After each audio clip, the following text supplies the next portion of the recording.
నూలులో శతాబ్దాల గౌరవం, పట్టు పరంపరకు ప్రతీక, సంప్రదాయానికి శాశ్వత చిరునామా సఖీ. నమస్తే రమగారు. నమస్తే జయ. రమగారు, మనం చందమామ కథల్లో ఇదివరకు ఆఫ్రికా కథలని, రష్యా కథలని, జపాన్ కథలని, ఇట్లా వేరే దేశాలు వాళ్ళ స్టోరీలు చెప్పుకున్నాం కదా, అలాంటివి ఏదైనా చెప్తారా? అంటే జానపద కథలు, జానపద కథ కొన్ని మనకి పాత చందమామల్లో వచ్చేవి, బాగుండేవి. వేటగాడి కథలని అవన్నీ ఇవన్నీ మంచి మంచి కథలు వచ్చేవి. ఈవెన్ మనం ఇది ఉంది కదా మన జంగిల్ బుక్, అది కూడా మనకి చందమామ కథల్లో తెలుగు పుస్తకాల్లో ఉంది. నా బాగా చిన్నప్పుడు, ఓకే ఓకే, ఇంచుమించు ఎర్లీ 70s అట్లా వచ్చింది. ఓకే, 60s కూడా వచ్చింది అది, అదే కథలు. ఓకే. అయితే ఈ కథల్లో జానపద కథలు, దేశ విదేశాల జానపద కథల్లో జపాన్ కథ అయి ఉంటుంది ఇది, లేదా చైనా కథ, అలాంటిదే అన్నమాట. అయితే ఒక ఆయన రాజప్రతినిధిగా పనిచేసేవాడట. అయితే ఏంటంటే ఈయన రాజప్రతినిధి కాబట్టి బాగా తోటలు, దొడ్లు, ఇళ్ళు, వాకిళ్ళు చాలా ఉన్నాయి. ఆయనకి కుమారుడి చిన్నతనంలోనే భార్య గతించింది. పిల్లాడు కొంచెం పెద్దవాడయ్యాడు. అయితే ఈయన ఏం చేశాడంటే రాజప్రతినిధిగా ఉద్యోగం విరమణ చేసేసాడు. ఉద్యోగం మానేసుకున్నాడు, పదవి విరమణ చేసేసి తన ఆస్తులు, తోటలు అన్నీ చూసుకుంటున్నాడు. కుర్రాడు కొంచెం పైలా పచ్చేసేవాడు, కొడుకు, పెద్ద కొడుకు. వాడు ఏమన్నాడంటే, నాన్న నీకు ఇవన్నీ ఎందుకు, హాయిగా రిలాక్స్డ్గా ఉండు, నేను చూసుకుంటాను అంటే ఆయన ఒప్పుకోలే. నేను ఇంకా రిలాక్స్ అవ్వడానికి అంత ముసలాన్ని అయిపోలేదు కాదన్నాడు. సరే ఆయనే చూసుకునేవాడు, రోజు గుర్రం వేసుకుని తిరుగుతూ ఉండేవాడు. ఒకసారి ఒక అమ్మమ్మ మనవరాలు ఒక చెరువు దగ్గర బట్టలు ఉతుకుతూ కనిపించారు. పిల్ల చాలా బుద్ధిమంతురాలుగా ఉంది. అమ్మమ్మకి ఆ పిల్ల పనిచేస్తున్న పని సాయం, ఆ పిల్ల పనితీరు ఈయనకి ఎంతో నచ్చినాయి. భార్య లేదు కదా, అందుకని ఈయన ఏం చేశాడు, ఆ ముసలమ్మతో ఏం మాట్లాడాడంటే, నీ మనవరాలను నాకు ఇచ్చి పెళ్లి చెయ్యి, మరి నా ఆస్తిలో కొంత భాగం అమ్మాయికి ఇస్తాను, తర్వాత నువ్వు కూడా మాతో పాటే ఉండొచ్చు, నువ్వు ఇలా కష్టపడుతూ పిల్లల్ని పెంచుకోవాల్సిన పని లేదు అని ఒక 18 ఏళ్ళ అమ్మాయి అడిగాడు. అడిగేసరికల్లా వాళ్ళు కూడా ఏమనుకున్నారంటే, వాళ్ళ దగ్గర రూపాయి లేదు, కూతురును అల్లుడు చనిపోతే ఆ పిల్లని అమ్మమ్మ పెంచుకుంటుంది, ఏదో కష్టపడి ఎలాగో బతుకుతున్నారు. రాజప్రతినిధి ఇంత ఆస్తిపరుడు పెళ్లి చేసుకుంటారంటే రెండో పెళ్ళి అయితే మాత్రం ఏమైంది అని చెప్పేసి పిల్లనిచ్చి పెళ్లి చేసింది. ఆ ముసలమ్మ కూడా వచ్చి వీళ్ళతో పాటే ఉండేది. ఈయన పెద్ద కొడుకు, రాజప్రతినిధి పెద్ద కొడుకు ఆ మాట అసలు నచ్చల, చాలా కోపం వచ్చింది. ఇంత చిన్న అమ్మాయిని పెళ్లి చేసుకోవటం ఏమిటి, అతనికి కూడా పెళ్ళయింది. ఇంచుమించు కొడుకు పెళ్ళి, నాన్న పెళ్ళి దగ్గరగానే అయినాయి. కాలక్రమంలో నాన్నకో కొడుకు పుట్టాడు, కొడుకో కొడుకు పుట్టాడు. పెళ్లి చేసుకున్నాడు కదా మరి అమ్మాయిని. సరే అయితే విసుగ్గా ఉండేది, కొడుక్కి నచ్చేది కాదు. ఈ సవితల్లి మీద రకరకాల మాటలు అనేవాడు. ఇంత వృద్ధుడు ఈ పిల్లాడు, ఆయన పిల్లాడు అయి ఉండడని, ఇలాంటివని అలా ఏవో పిచ్చి పిచ్చిగా మాట్లాడేవాడు. ఆస్తి కోసమే చేసుకుందని చుట్టాల దగ్గర పక్కాల దగ్గర అనేవాడు. కానీ ఆ అమ్మాయి ఏమి తిరగబడి అనేది కాదు, ఆయన ఊరుకునేవాడు కొడుకుని. సరే తర్వాత పిల్లాడిని స్కూల్లో చేర్చారు. 4 ఏళ్ళు 5 ఏళ్ళు వచ్చాక అన్నయ్య కొడుకు కూడా అదే స్కూలు. ఇద్దరిని ఒక స్కూల్లో వేస్తే వాళ్ళిద్దరూ స్నేహంగా ఉంటున్నారంటే పెద్ద అబ్బాయికి నచ్చల. తన కొడుకుని తీసి వేరే బడిలో పడేశాడు. ఈ పిల్లాడు స్కూల్కి వెళ్తూ ఉండేవాడు. సడన్గా ఈయనకి అనారోగ్యం వచ్చేసింది. రాజప్రతినిధికి చిన్న భార్యని దగ్గరికి పిలిచి, పెద్దవాడిని పిలు అని చెప్పి, అనారోగ్యం వచ్చింది, ఇక నా వల్ల కాదేమో నాయన, నేను బతకనేమోరా అని ఏం చేశాడు, ఒక పుస్తకంలో తనకున్న ఆస్తులు వివరాలు అన్నీ ఉన్నాయి. ఆ పుస్తకం పిల్లవాడి చేతిలో పెట్టాడు, కొడుకు చేతిలో పెట్టి, సరే నీ చిన్న తల్లిని, నా చిన్న భార్యని, పిల్లాడిని జాగ్రత్తగా చూసుకో, పిల్లవాడు పెద్ద అయ్యేదాకా నువ్వే కాపాడు, పెద్ద అయ్యాక 10 ఎకరాల పొలము, తూర్పున ఉన్న ఇల్లు వాడికి ఇవ్వు. నా చిన్న భార్య ఒకవేళ వివాహం చేసుకుంటానంటే ఆమెను వదిలేసి, రెండో వివాహాలు అక్కడ ఉన్నాయి ఆ ఊళ్ళల్లో, అదే ఒకవేళ ఆమె కుమారుతో పాటే పిల్లాడితో పాటే ఉంటానంటే ఆవిడని కూడా జాగ్రత్తగా చూసుకో. ఆ బుక్లో తన ఆస్తుల వివరాలన్నీ ఉన్నాయి, చిన్న నోట్బుక్. ఆ పుస్తకం ఎత్తి పెద్ద కొడుకు చేతిలో పెట్టాడు. పెట్టేసరికల్లా అతను వెళ్ళిపోగానే, సరే నాన్న దాందేముంది, నువ్వు అలాంటివేం బాధపడకు, తమ్ముడు మాత్రం నావాడు కదా, పిన్నిని నేను జాగ్రత్తగానే చూసుకుంటాను అని మాటిచ్చాడు. పుస్తకం పుచ్చుకుని వెళ్ళిపోయాడు. ఈవిడ అమ్మాయి ఏడ్చింది, ఆయన రెండో భార్య. అదేమిటి, వీడు మాత్రం నీ పిల్లాడు కాదా, అట్లా అప్పచెప్పావు వాడికి, వాడు వీడిని సరిగ్గా చూడు, నువ్వు అట్లా అనుకుంటే నువ్వు ఆస్తులు సెపరేట్ చేసి ఇది పిల్లాడికి అని ఇప్పుడే ఆ పుస్తకంలో రాసేసి ఇప్పుడే ఇచ్చేయమంటే సరిపోయేది కదా అని ఏడ్చింది.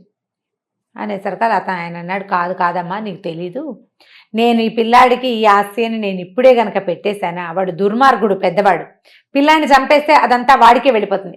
ఆ దేశపు రూల్ ప్రకారం తమ్ముడు మరణిస్తే అన్నయ్యదే ఆస్తి. నువ్వు చిన్నపిల్లవే, నీకు రక్షణ కావాలి, పిల్లాడికి రక్షణ కావాలి, పెద్ద అయ్యే వరకు నువ్వేమీ ఇవ్వక్కర్లేదు అని చెప్పాను కాబట్టి పెద్ద అయ్యే వరకు నిన్ను వాడిని బతకనిస్తాడు వీడు కనీసం. పెద్ద అయ్యాక అప్పటి సంగతి అప్పుడు చూసుకోవచ్చు అని ఒక చుట్టలాగా చుట్టిన తన చిత్తరు, తన ఫోటో ఒకటి పేపర్ మీద బొమ్మేసి అతను వేయబడిన బొమ్మని ఇట్లా చుట్టలాగా చుట్టుందనమాట. ఈ చిత్తరు, ఇది జాగ్రత్త పెట్టుకో, ఎవ్వరి చేతికి ఇవ్వద్దు. నువ్వు బతకలేని స్థితి, పిల్లాడికి ఏ ఆస్తి దక్కదని అనిపించిన రోజున ఈ ఊళ్ళో ఉన్న న్యాయాధికారుల్లో ఉత్తముడు, మంచివాడు, సద్గుణ సంపన్నుడు అయిన జడ్జి దగ్గర ఈ పేపర్ ఇవ్వు, ఈ చుట్ట ఇవ్వు, పిల్లవాడికి న్యాయం జరుగుతుంది. ఆ రోజు దాకా నువ్వు వీడు బతికుండాలంటే ఈ పుస్తకం పెద్దవాడికి ఇవ్వడమే కరెక్ట్, నువ్వు కావాలంటే పెళ్లి చేసుకోమన్నాడు. అనేసరికి ఈవిడంది, నేను పరుగుగల కుటుంబంలోనే పుట్టాను, డబ్బులు లేకపోయినా పిల్లాడిని అనుసరించి ఉంటాను, పిల్లవాడిని పెంచుకుంటాను, కానీ నేను నువ్వు చనిపోయావని వివాహాలు అవి చేసుకోను, పిల్లాడు అధ్వానం అయిపోతాడు అన్నయ్య చేతిలోనని ఏడ్చింది. క్రమంగా కొద్ది రోజులు గడిచేసరికల్లా ఈ రాజప్రతినిధి మరణించాడు. మరణించేసరికల్లా అమ్మయ్య నాన్న అడ్డం తీరిపోయింది కదా. ఈ పెద్ద అబ్బాయి ఏం చేశాడు, వీళ్ళు పెద్ద ఇంట్లో ఉండేవారు, తల్లి తండ్రి పిల్లాడు, రెండో భార్య కొడుకుతోటి. ఈ ఇల్లంతా కురుస్తోంది, కారుతోంది, బాగు చేయిస్తాను అది ఇది అని మాట్లాడి వెనకాల ఉన్న అవుట్ హౌస్లో ఉన్న 3 గదుల ఇంట్లోకి పింతల్లిని కుమారుడిని షిఫ్ట్ చేశాడు. చేయించి ఒక పని పిల్లని ఇచ్చాడు ఆవిడకి తోడు. బాగా తోటలు దొడ్లుంటే పనివాళ్ళు ఉండేవాళ్ళు, వీళ్ళింట్లో 12 మంది ఉంటే ఒక పిల్లని ఆవిడకి తోడు ఇచ్చాడు. అక్కడి నుంచి పిల్లని ఏదో మామూలు చిన్న స్కూల్లో వేసేసాడు. రోజు బియ్యం ఇచ్చేవాడు, కూరనార ఏమీ ఇచ్చేవాళ్ళు కాదు. పనిపిల్లకి మాత్రం వాళ్లే జీతం ఇచ్చేవాళ్ళు. ఇక పిల్లాడిని ఈవిడ అమ్మాయి ఏం చేసేదంటే, ముందు నుంచి పేదరికంలో పెరిగింది కదా ఈవిడ రెండో భార్య, ఆవిడేదో బట్టలు కుట్టి అవి ఇవి కుట్టి కూరనార నెయ్యి నూనె ఖర్చు గడుపుకునేది. పిల్లాడు అట్లాగే పాపం పెరిగి పెద్దయ్యాడు. వాడికి ఒక 14 ఏళ్ళు వచ్చాయి. వచ్చాక ఏమైంది, ఒకరోజు వాడు అన్నాడు, అమ్మ నాకు సిల్క్ బట్టలు కుట్టించు పండక్కి, నేను రాజప్రతినిధి కొడుకుని, ఇట్లా పిచ్చి బట్టలు వేసుకుంటే అందరూ నవ్వుతున్నారమ్మా, ఈ పాత గుడ్డలు ఏమిటి నాకు అని అడిగాడు. అడిగితే ఆవిడేమందంటే, మనకి దగ్గర ఏముందిరా నాయన, అన్నీ అన్నయ్య దగ్గరే ఉన్నాయి, అన్నయ్యని అడగాలి అంది. అనగానే పిల్లాడు ఏం చేశాడు, చక్మని వెళ్ళిపోయాడు అన్న దగ్గరికి. అన్నయ్యనే అడుగుతాను, అన్నయ్యని అడిగాడు, సిల్క్ ఇవ్వు నాకు, సిల్క్ కూడా ఇవ్విస్తే నేను బట్టలు కుట్టించుకుంటా అనేసరికి సిల్క్ ఎక్కడిది, అలాంటివి ఏమీ లేవన్నాడు. అని లేకపోతే ఇట్లా రాజప్రతినిధి కొడుకువి, నువ్వు పెద్ద కొడుకువి, నేను చిన్న కొడుకుని, ఈ తోటలు దొడ్లు ఇళ్ళు వాకులు అన్నీ మనవి, నీకు నీ కొడుకు ఉన్నప్పుడు నాకెందుకు ఉండకపోవాలి, నువ్వు బట్టలకు కూడా డబ్బులు లేవంటే ఎట్లా, నేను రాజప్రతినిధి కొడుకునే కదా అని అడిగాడు. అడిగేసరికి అవురవరా నువ్వు ఆస్తి పంచమని అడుగుతావా, నీ సంగతి చెప్తానుండని ఏం చేశాడు, చుట్టుపక్కల జనాలందరినీ పిలిచాడు, ఆ ఊళ్ళో పెద్ద మనుషుల్ని పిలిచాడు.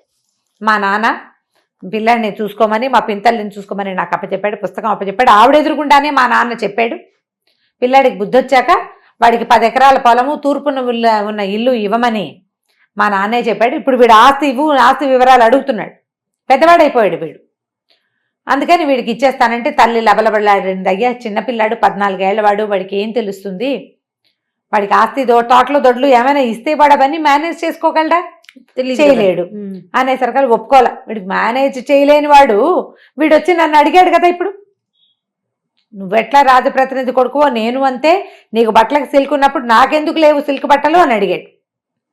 అంటే వాడు చూసుకోగలడు అనమాట, ఇచ్చేస్తాను అని చెప్పి తూర్పున ఉన్న ఒక పాత ఇల్లు, 10 ఎకరాల ఒట్టి ఊసర క్షేత్రం, ఏమీ పండని 10 ఎకరాల భూమి ఇచ్చేసాడు. పెద్దవాళ్ళంతా మరి ఇంకేమంటారు, తండ్రి రాశాడు కాగితం, చెప్పాడు, ఆ వాక్యాలు పెద్ద కొడుక్కి భార్య వింటుండగా, చిన్న భార్య వింటుండగా చెప్పాడు కూడా. ఈవిడ ఇంకేం చేస్తుంది, తనకున్న ఆ 3 గదుల సామాన్లు తీసుకుని వెళ్ళి ఆ తూర్పున ఉన్న ఇంటికి వెళ్ళిపోయింది. వెళ్తే ఇల్లంతా కురుస్తుంది, పాతబడిపోయిన ఇల్లు. ఒక 3 గదులు మాత్రం వాళ్ళు కొంచెం అలవాటుగా ఉంది కదా అక్కడ పని చేసుకోవటం, కొన్ని గదులు కొంచెం సరి చేసుకుని తండ్రి కొడుకు తల్లి ఉండటం మొదలుపెట్టారు. అది ఇప్పుడు ఇంతవరకు అక్కడి నుంచి బియ్యం వచ్చేవి, పనిపిల్ల ఉండేది, ఇప్పుడు 2 లేవు. ఈ ఇల్లు ఆ పొలంలో ఏమీ పండవు, తొండలు గుడ్లు పెడుతూ ఉంటాయి. ఈ ఇల్లేమో ఇది పోనీ ఇల్లు అయినా శుభ్రంగా ఉంటే ఎవరికైనా అద్దెకిచ్చి ఇంకోళ్ళని సహాయంగా పెట్టుకోవచ్చు. ఇల్లంతా పాడైపోయింది, రిపేర్ చేసుకోవడానికి వీళ్ళ దగ్గర రూపాయి లేదు. అయితే అప్పుడు ఏమైందట, ఆ రోజుల్లో సంవత్సరం 8 నెలలు ఇట్లా గడిచింది కష్టంగా. వీళ్ళకి చాలా కష్టపడేది పాపం. పిల్లాడి చదువుకి తిండికి ఎంత హింసపడేదో తల్లి. ఆ ఊళ్ళోకి ఒక కొత్త న్యాయాధికారి వచ్చాడు. ఆయన భలే గట్టివాడైతే ఈవిడ ఏం చేసింది, ఒకరోజు కుమారుడిని తీసుకుని ఆయన దగ్గరికి వెళ్ళి అయ్యా నేను ఫలానా అండి, రాజప్రతినిధి రెండో భార్యని, ఇట్లా నన్ను రోడ్డు మీద చూసి పెళ్లి చేసుకున్నాడు, మరి ఆయనకు ముందో కుమారుడు ఉన్నాడు, నాకు ఒక పిల్లవాడు కలిగాడు, ఆయన చనిపోయే ముందు కొడుకేమో ఆ కాయ అది ఇచ్చాడు, నాకు ఇది ఇచ్చాడండి, ఎవరైనా ఉత్తముడైన న్యాయాధికారికి అది దొరికితే ఆయన చేతికి ఇది ఇవ్వమని ఇచ్చాడు అని ఆ చుట్ట ఆయన చేతిలో పెట్టింది. ఆయన చుట్టంతా ఊడదీసి చూస్తే ఆయన రాజప్రతినిధి యొక్క ఫోటో. అది ఎంతసేపు చూసినా ఏమీ కనపట్టాల. అయితే దాన్ని మళ్ళీ చూడుతుంటే ఏదో కదులుతున్నట్టుంది లోపల. ఏమిటా అని ఆయన ఏం చేశాడంటే ఆ పటాన్ని పట్టుకుని ఒక పక్క నుంచి చింపాడు. దాని వెనకాల 2 కాగితాలు మడతలు పెట్టున్న ఇది కనపడింది. 2 పేపర్స్ ఉన్నాయన్నమాట. సరే ఈయన రాజప్రతినిధి ఆ వెనకాల దాచాడు అదేదో. తీరా చూస్తే అందులో నాకు పెద్ద కుమారుడు దుర్మార్గుడు చిన్నపిల్లవాడిని చంపేస్తాడని ఏర్పాటు చేశాను, తూర్పున ఉన్న ఇల్లు 10 ఎకరాల పొలము ఇవ్వమని చెప్పాను, తూర్పున ఉన్న ఇంట్లో గోడ కింద వీటితోటి కుండలతోటి బంగారము మణులు వజ్రాలు దాచిపెట్టాను, అవి నా చిన్న కుమారుడికి చెందాలి. ఇప్పుడు అవి దాచి ఉన్న సంగతి ముందే తెలిస్తే ఇంకో రకంగా ఉండేది కదా. అక్కడి నుంచి సరే ఈయన ఏం చేశాడు, మర్నాడు 2-3 రోజుల్లో ఈ పిల్లవాడి ఆస్తి మీ అత్తగారు వీళ్ళమ్మ రెండో తల్లి మారుటి తల్లి ఇతని మీద అభియోగం తెచ్చింది, ఆస్తి సరిగ్గా పంచలేదు, 2 కుమారులు అయితే చెరుసగం రావాలి, తూర్పునున్న ఇల్లు పొలము మాత్రమే ఇచ్చాడు అని ఆవిడ అభియోగం తెచ్చింది, మాట్లాడడానికి వస్తున్నానని పెద్ద కొడుక్కి కబురు చేశాడు. ఆయన చేస్తే అతను ఏం చేశాడు, ఊళ్ళో అందరికీ మీ అందరి ముందే మా నాన్న చెప్పిన మాటలే చెప్పే కదా, ఆస్తంతా మీరు చూశారు కదా, మీరు కూడా రండి అని చుట్టాలని పక్కాలని అందరినీ ఊళ్ళో ఉన్న పెద్ద మనుషుల్ని పోగు చేశాడు. సరే ఈ రెండో భార్య కుమారుడు వాకిట్లోనే నుంచునున్నాడు. న్యాయాధికారి వచ్చాడు లోపలికి. వస్తూ ఆయన మంచి గంభీరంగా ఉన్నాడు. రాగానే ఏమన్నాడంటే ఇంకో కుర్చీ వేయండి వీరికి కూడా అన్నాడు. వీళ్ళేమనుకున్నారు, ఆ తల్లికి పిల్లాడికి వేయమంటున్నాడేమో అనుకున్నారు. ఓ కుర్చీ వేస్తే కూర్చోండి అని ఎవరినో కూర్చోబెడుతున్నాడు. తర్వాత ఆ కుర్చీలో కూర్చున్న వ్యక్తితోటి మాట్లాడుతుంటే చుట్టుపక్కల ఉన్నవాడితో ఏమిటి ఈయన ఎవరితో మాట్లాడుతున్నాడు, ఎవరినైనా ఆత్మని ఈయన చూస్తున్నాడేమో అని బెదిరిపోయారు జనం అంతా. అలాగా మీ పెద్దబ్బాయి అదే, మీ చిన్నబ్బాయి ఇదా, మీ భార్య ఫలానా వంశానికి చెందిందా అని ఇట్లా మాట్లాడుతున్నాడు. అలాగే తప్పకుండా మీ అబ్బాయిని అడుగుతాను, అతను సరే అంటే సరే, కాదంటే అతను చేసిందే లెక్క, మీరు చెప్పినట్టే తప్పకుండా చేస్తాను అని నమస్కారం అన్నాడు.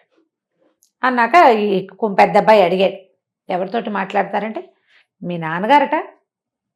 మా నాన్న ఎక్కడున్నాడండి అన్నాడు. మా నాన్న ఎక్కడున్నాడు, అదేమిటి కుర్చీలో కూర్చున్నాడు కదా, ఎత్తుగా మనిషి, చప్పి దవడలు, పెద్ద పెద్ద కళ్ళు, ముంగమీసాలు, రాజప్రతినిధి వేసుకునే బట్టలు వేసుకున్నాడు అనేసరికి ఆయన అలాగే ఉండేవాడు.